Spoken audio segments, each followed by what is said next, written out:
geopolitical tensions, Africa's challenges rooted in internal conflicts, regional disputes, and global power struggles also present challenges. These present challenges to Africa's economic development.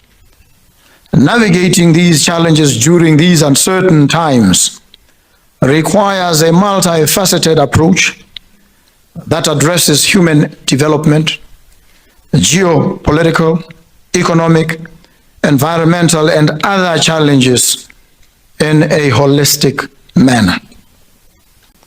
Beyond trade, regional cooperation must extend to, among others, shared physical infrastructure, resource management, and conflict resolution. Ending armed conflicts which hinder development by silencing the guns in Africa cannot be overemphasized. This will create a stronger and more integrated Africa, an Africa which is better equipped to navigate the global trade dynamics and challenges.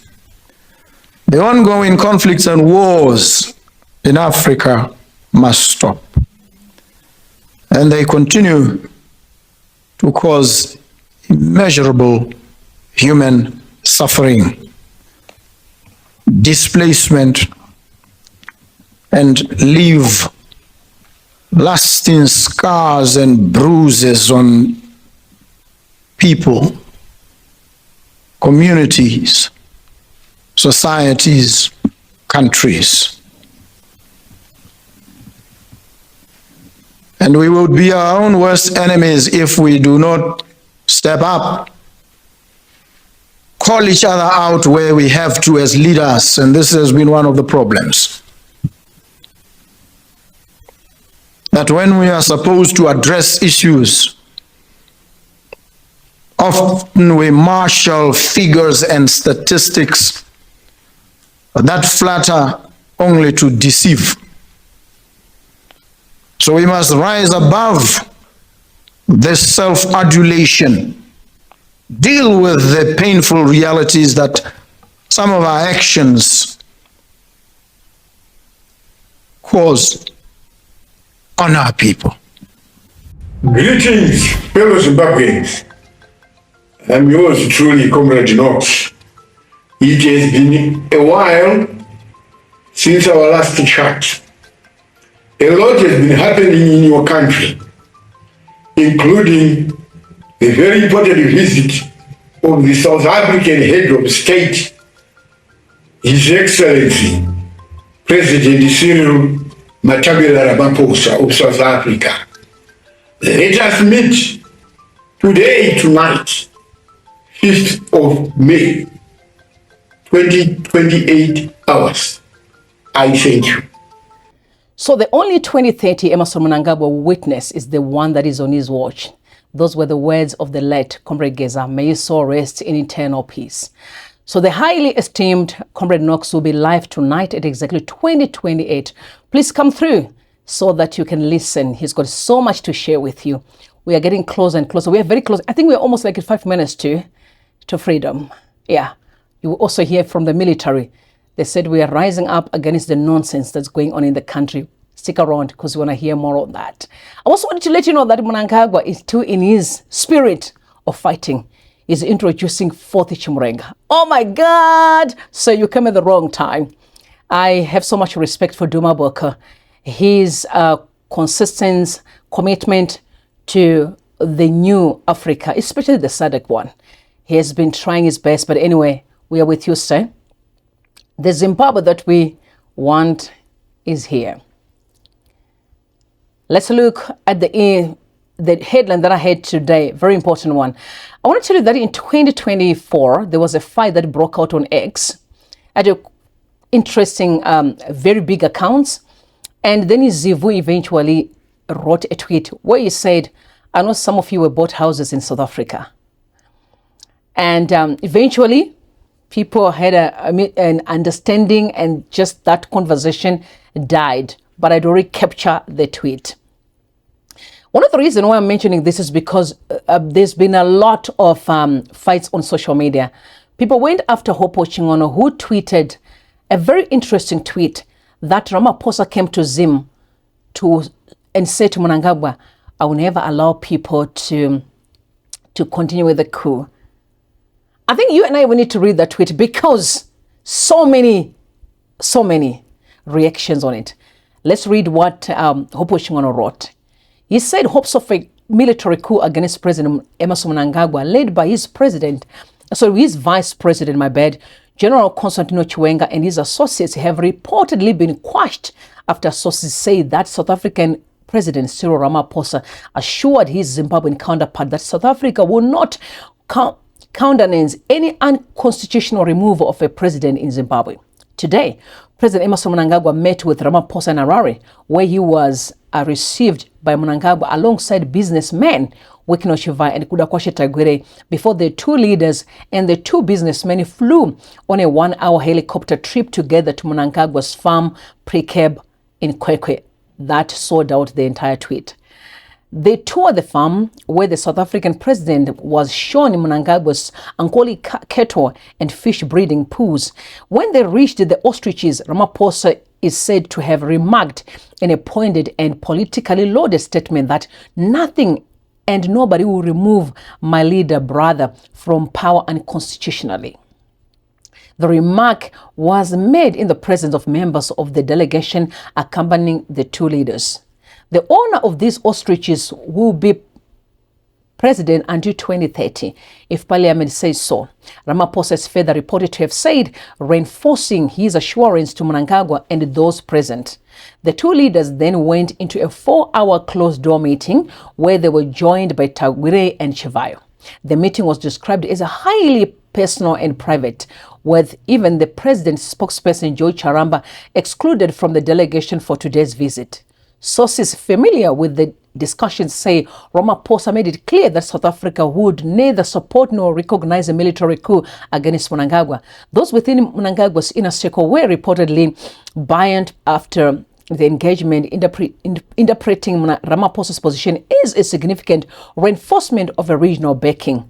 They believe that with South Africa's stance now aligned with that of countries such as Tanzania, Mozambique, Zambia, and more recently Botswana, where Chivayo traveled in recent days, Mnangagwa has effectively strengthened his position and insulated his presence within the region against any potential coup attempt, another selling out of the tweet. What was significantly told is that South African President Cyril Ramaphosa's trip to Zimbabwe, which I broke last night, was not an official bilateral state engagement conducted at the level of heads of state. It was a private trip, and sources in Pretoria said that many people in the president's office and indeed within DICO, the Foreign Affairs Department of South Africa, were not aware of it. President Cyril Ramaphosa is now back in South Africa after the short visit to Zimbabwe. The entire tweet sold itself. It's very clear that this tweet is just supporting Mnangagwa. Wikino Chivayo, Kudatagwire, over and over, these guys are being mentioned. Excuse me. You see, one thing I'll tell you about Hope Ochingono is I've studied him for a long time. Hope Ochingono is a very smart, intelligent guy. You can't take that away from him. But recently I noticed that the way he used to send his message or write his messages is completely changed. Completely changed. I'm not the only one. Many Zimbabweans actually noticed that what's going on with the brother, the tone. But we'll look at some of the reactions. Now, from what he said, that people in South Africa did not know that, meaning he says his sources told him people in South Africa didn't know that Ramaphosa had a meeting with Mnangagwa. That was a lie. Wrote a message on X as well and said the President Cyril Ramaphosa earlier today undertook a working visit to the Republic of Zimbabwe for an engagement with his Zimbabwean counterpart, His Excellency President Emmerson Mnangagwa, to discuss issues of mutual and bilateral interest. South Africa and Zimbabwe maintain a historical and political and dynamic trade relationship. In 2025, South Africa exports to Zimbabwe talented about 4.3 trillion, with agricultural products and machinery dominating the majority of traded goods. Hashtag Better Africa, Better World. Who lied here? It's the highly esteemed journalist, in my opinion. It's very clear that Mnangagwa opted to meet Ramaphosa over the weekend because he wanted to exclude his vice presidents and then rob his buddies. These guys that front him, because you can never separate Kwashtagure and Wikno Chivayo from Mnangagwa. You can't. The two or the three or four, five, there are quite a number of guys who are in most influential positions in the country, really fronting his interests. The day Mnangagwa that office, we are all going to be shocked. We will be shocked. I guess that's one of the reasons why he wants to become the king, because I'm sure he's done quite a lot of structures. Today I actually saw something that shocked me. But I wanted also, again, to debunk on the issue of saying Ramaphosa said that we will never support a coup, because the last time I checked, Mnangagwa came via a military backing. Okay. Recently in 2024, Madagascar itself, which actually brought Ramaphosa to the position of chairmanship. Remember, Madagascar was actually the SADC chair. And the moment they removed that leader, they were like, no, we're withdrawing temporarily so, because we just want to focus on building our country. This SADC thing is completely rotten. I mean, we all know that. I have long forgotten about that SADC thing, honestly. But at the same time, I think from a diplomatic point, we are robbed into this situation. I just wanted to send a message that you need to be very careful of some of the information you are seeing online today. I genuinely believe, especially in the political system, majority of the intellectuals are completely compromised. Because remember, within the circle of Mnangagwa, most of them are dunderheads. So for him to be able to push his narratives, he needs the intellectuals to play a part. Speaking good English, the guys are eloquent, and because Zimbabwe, it prides itself in the education part, but the lack of integrity and wisdom. That's where we are stuck today. It's sad. But anyway, we need to move on. Let's look at the reactions, because you think I'm the only one. I know most of you. Please let me know what you think in the comment section, because you have so many comments from that tweet. Rainbow Army said, I've always told Zimbabweans this journalist definitely works for their government to keep them away from the economy while pretending to be against the government. Instead of encouraging the youth to fight for Zimbabwe, he encouraged them to run to South Africa. He's really a coward. And that was his response. Hopo responded and said, journalism is about writing what happened, not what we wanted to have happened. As a country, we have been conditioned to lies that make us feel good instead of hearing the truth. Did you want me to lie that Ramaphosa said no to CAB 3 when he didn't say that? He sold out. He sold out. Willard Mazimbamoto, one of the member of parliament, I think was he lost the election against someone, if I'm not mistaken. He said, Buddhas, what's happening? This tone and style of writing is uncharacteristic of you. I know you don't write what we want to hear, but maybe I'm overthinking or not thinking at all, or both. I told you, I know Hopo Shimon. I've been reading his tweets, and I've seen how passionate he has been as far as removing ZANU-PF is concerned. And there was a time you tweeted that, at least Kudata Gure is right, is better when he says, Banungavete Marimu pocket. And I sent him a message, I'm like, my brother, is it you who wrote this one? I said, no, it's just comment. When we do comment, I was like, hi, this comment is not from a person who went to Harvard University. No. But anyway, time will tell. Mnangagwa, he needs help. I've always been saying, he is in his own world. He believes violence is the answer. And I've always said, I genuinely believe he's got a problem with mental illness. People don't want to talk about it. Doesn't matter what you say. There are so many signs that we've seen over and over and over. But as a country, because we have never promoted, not everybody, but around the political system, we don't promote mental health. We don't also even promote therapy. But it is important for people to actually be checked before they get in the office. Are you really mentally stable to lead people? We are in the fourth Chiwenga, which must see us assume total control of every aspect of our national wealth and economic development. Under this quest Vision 2020 is a stepping stone towards greater prosperity, industrialization, and modernization of our motherland, Zimbabwe. Nyika inovakwa, igotongwa, igonamatirwa. Hallelujah.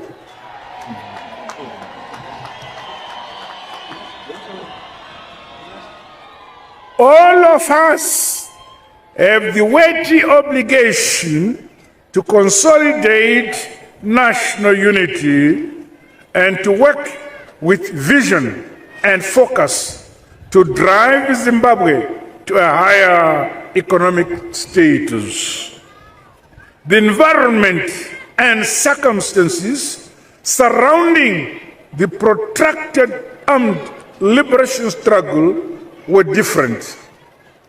Today, patriotism and loyalty in the national interest must translate to increasing production and productivity.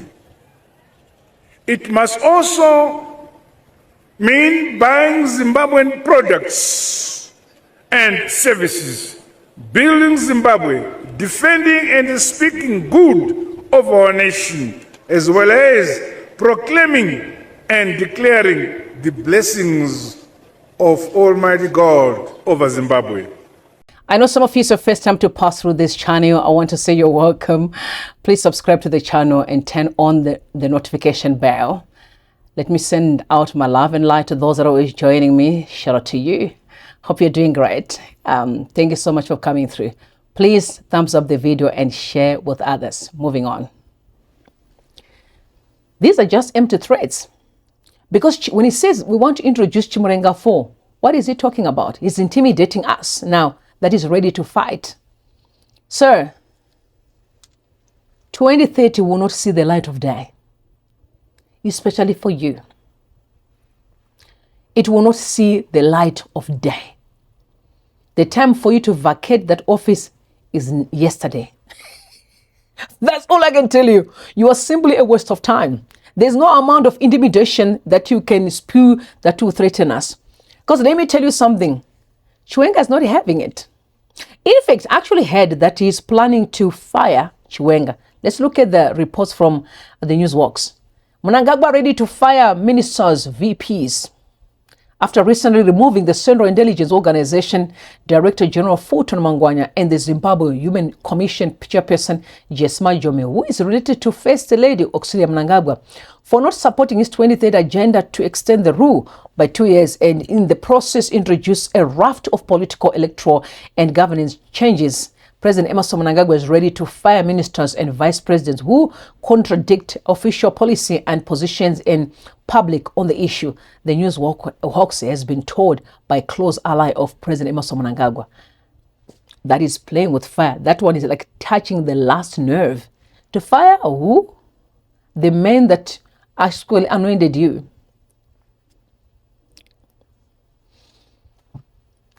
This is going to end badly. But Chiwenga is not having it.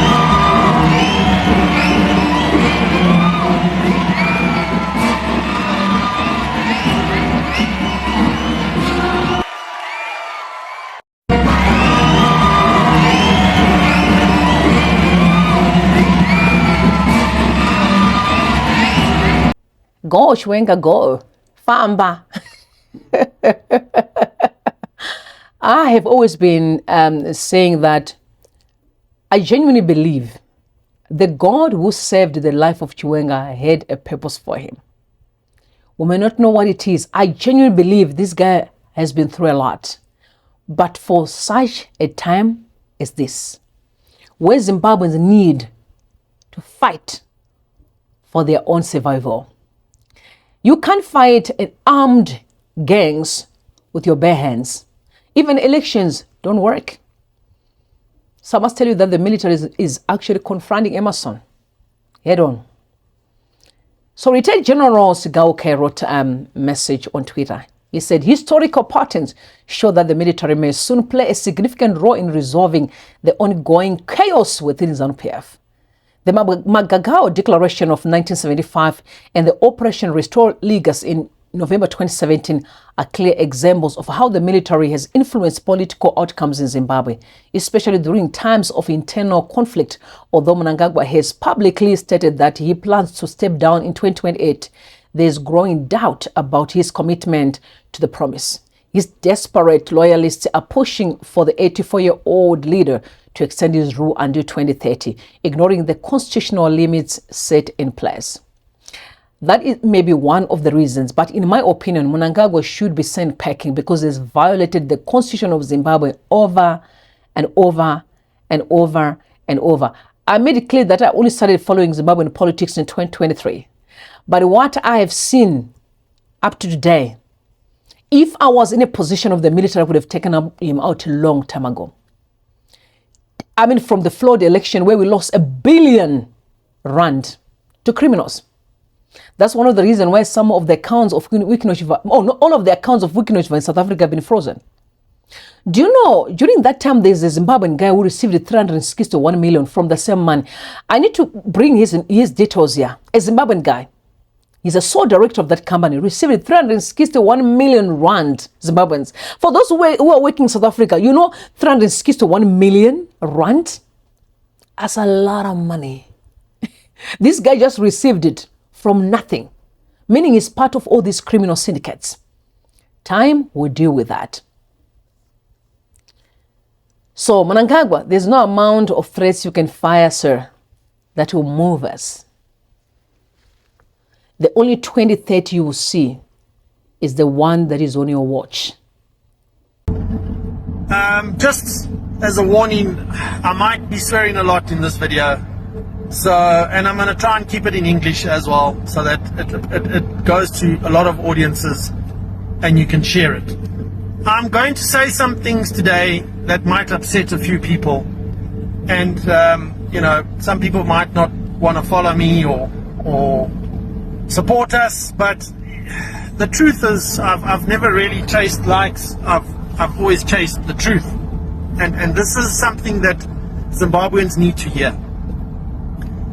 The country as a whole and what's happening, from the Constitution Amendment to the fact that there was a former president's son who shot someone, we all know the true story here, was greeted like a hero back in Zim, where the current government is glorifying gangsterism and looting and thieves. We have a situation where someone is money laundering. There is evidence, clear evidence. Nothing is done. The South African side is where something was done, but the anti-corruption unit in Zimbabwe completely and utterly useless. We have a situation where a president carries 10,000 cash in his pocket and pulls it out at a rally and gives people $100 notes for their performances. We have a case of people giving or getting cash. Are they declaring that cash as an income? Is Zimra aware that these people haven't paid taxes on this money? It's like Zimbabwe is a joke. And this is happening in full view. We have processes where people are put in jail for nearly 2 years without any case brought against them. We have situations where people are being given, mics are taken away when they are talking at the constitutional amendment process. Clearly people being bussed in, the same people at different meetings all the time. There is an absolute joke is what Zimbabwe has become. And we are sitting here and watching this happen in real life, in real time. We are sitting here. We as Zimbabweans, there is no money in hospitals and schools, but someone has 150 grand US dollars, 2-point-something million rand spent on a car and money for fuel. But now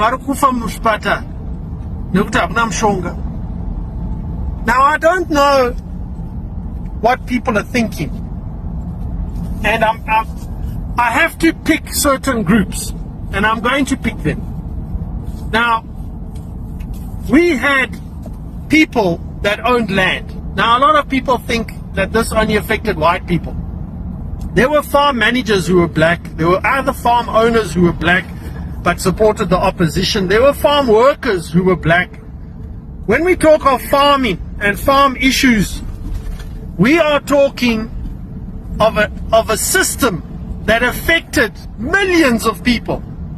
Yes, the former farmer, the person who owned the property, put money in the property, borrowed at the bank for the property, yes, he suffered the most. But other people lost houses, jobs, schools, clinics, their form of livelihood. I fail to see why people do not want to see the removal of that evil regime. The injustices that were done to you as that group of people that were beaten, people that were removed from their houses and homes, your animals were killed, your orchards and fruit trees were cut down, your tractors and farm equipment was taken. You lost completely and utterly everything. And you just allow this regime to continue? There should be branches of former farmers in Australia, New Zealand, the UK, America, anywhere. You should be organizing and funding the removal of that regime. That's what I would do. If you came and took my farm and you took my business and I was lucky enough to survive and to move to another country, let me tell you something 100% clear. I would make it my life's mission to make sure that the people who came and took my farm were killed, removed, and sorted out. That would be my mission. Yes, that's a bit harsh. Like I said, some people will look at it and be like, geez, I didn't know Brett was fucking a killer. Listen, how many people have been killed because of the results of that regime? How many? And yet, a lot of groups about extraditions won't even allow me to post my content on that group. Like, what kind of mentality is that? Are you scared? My Facebook page has been deleted before. Deleted. The whole page. Woke up one day, it's gone. I started over again. You mean to tell me that there are former farmers, business owners, and people who have lost everything in Zimbabwe, excuse me, went and started over again, and none of you want to see the removal of that regime? I mean, you don't even have to do it yourself. All you got to do is send $1 or $2 or $5 a month to people who will do the work for you, like me and those around me. So I fail to see how that spirit of never give up, that spirit of I don't take shit, that spirit of let's fight and get our country back has died for all of those former commercial farmers who have left and are now just sitting, waiting. Some have passed away, sadly, but literally sitting and doing nothing. Maybe most of you guys are probably successful in those countries, but nothing. Zero. You don't want to see the end of this regime. You're quite happy to let them live their lives. Political detainees, ex-soldiers, ex-police people, people that were beaten and tortured at rallies, people that have come to South Africa on visas and asylum seeking, people that have gone to Australia, people that have gone to all over the world, America and the UK, on asylum papers, because you were beaten for supporting the MDC or any other form of opposition. All of you, in your hundreds of thousands, is there not one person who wants to see the removal of that regime? Hakuna kana one wenyu anokwanisa kubvisa $1 or $2 pamwedzi kutuma to an organization that is prepared to remove the regime on your behalf. And those that are in the diaspora, mukati me diaspora, where a coffee costs $4, you can't donate $5 or $10 a month. If 1 million Zimbabweans donated an average of $5 to $10 a month, that would be $5 million US a month. Do you know what we are capable of doing with that kind of money? And yet, you think you are untouchable. You think because you have $150,000 in savings, you think kuti inini ndikasataura nezvepolitics, ndikasapindira politics, you think by avoiding politics that you will be okay in Zimbabwe. You think you're going to work for 20 years in the diaspora, sell your house there for £150,000, maybe you've got another 50,000 saved. So you're going to come back home with £200,000. You're going to buy a piece of land, you're going to start a little farm, you're going to get some chickens, you're going to get some goats. Let me tell you something. Without universal health care in Zimbabwe, your £100,000 gets you one heart attack and you are fucked. If you need dialysis machine or you have any form of cancer with $100,000 saved up, you are fucked. Get that word. Understand that concept. You are one accident, one heart attack, one cancer diagnosis, one dialysis diagnosis away from being totally and utterly fucked in Zimbabwe. You have an accident that breaks your leg. You have to go to private. You have to probably go to South Africa to get treatment. All your money gone. Who's going to look after your business while you're gone? No one. What happens to your business while you're gone? It's looted, stuffed. If you are lucky enough to be able to open a little business and it grows, guess what? The local regime member will notice that your business is growing, and guess what they want? They want shares in your business. Or they want you to donate a cow at the next rally. Or they want you to donate 10 crates of beer at the Pungwe that they're having on this Friday evening. That is what you will suffer.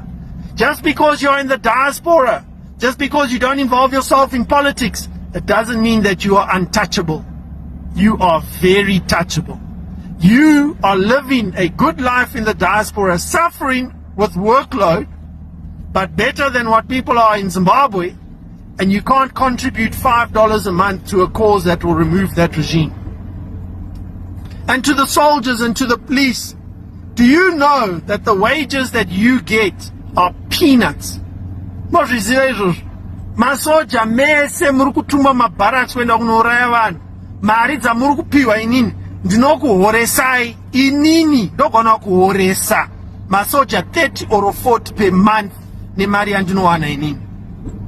Ndokuhoresa inini. Apa uri kunzi uri musoja, uri mu-CIO, you are a police officer.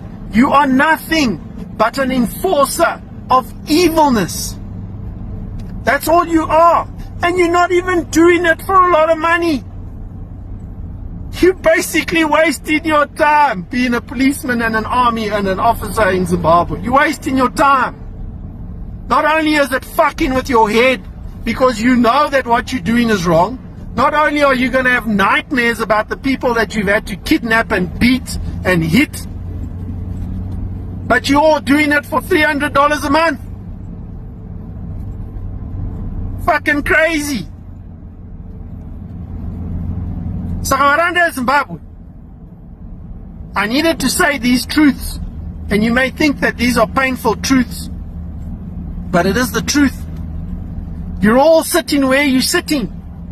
On my Facebook page of 156,000 people, 27 subscribers. Of all the people that support a political way forward, how much have you donated to a political way forward? All the NGOs, how much money have you sunk into boreholes and free schooling and desks and soccer balls and t-shirts? How much money have you given the official opposition? What have they done with it?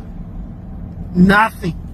You are basically trying to look at a bunch of bourgeoisie people to free you.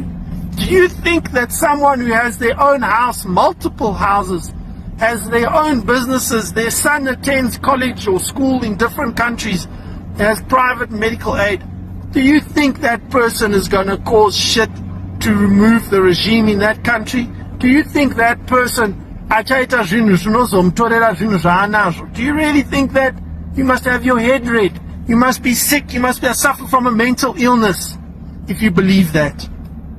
But under Zimbabwe, there's going to come a time where we are all going to chip in or have to chip into a movement, and that movement will free us. If we don't do that, if we do not do that, you will be ruled by this regime forever and ever. Amen. You might as well all leave Zimbabwe and go and stay in the diaspora and try and eke out a living. We have xenophobic attacks happening in South Africa every day. Every day. Maria unouya nayo kubva kuZimbabwe uchibhadhara lift to come into South Africa. You got to pay at the border. You got to pay the policeman. You got to pay the transport guy. Then you get arrested in Joburg. You go to Lindela. You got to pay to get out. Then you got to pay this. You got to pay. You almost paying your entire salary just to be here. But urukutadza kubhadhara 50 rand per mwedzi to a cause or to a group of people that will remove that regime at home. Let us be very clear. There is no political way forward in Zimbabwe. Hakuna. Kana uri kutarisa politics utori murwere. If you support anything that involves an election in Zimbabwe, me and you are not on the same team. We are not on the same team. Politics will not solve anything. But under Zimbabwe, to the people in the diaspora, to the former commercial farmers, to the police and the CIO, to those people who have been beaten and political detainees and political persecuted people, to all of you, sit down tonight and think about what you want. Think about the legacy that you are going to leave. Think about what your grandchildren and your children are going to ask you one day. Why did you let a fucking dictatorship take over the country and you just sat down and did fuck all about it? Is that the legacy you want to leave? Is that the attitude you want to live with for the rest of your life? You want to die in fucking Pampers, sitting in a fucking cold, freezing country because some fuckhead has decided to ruin our country? Is that what you want? Is that how you want to be remembered? Is that what your contribution is to Zimbabwe? To sit and watch it go to shit?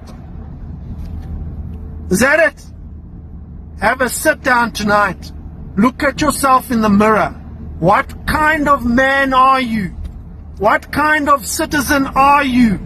Chi, chauri, pauri papo.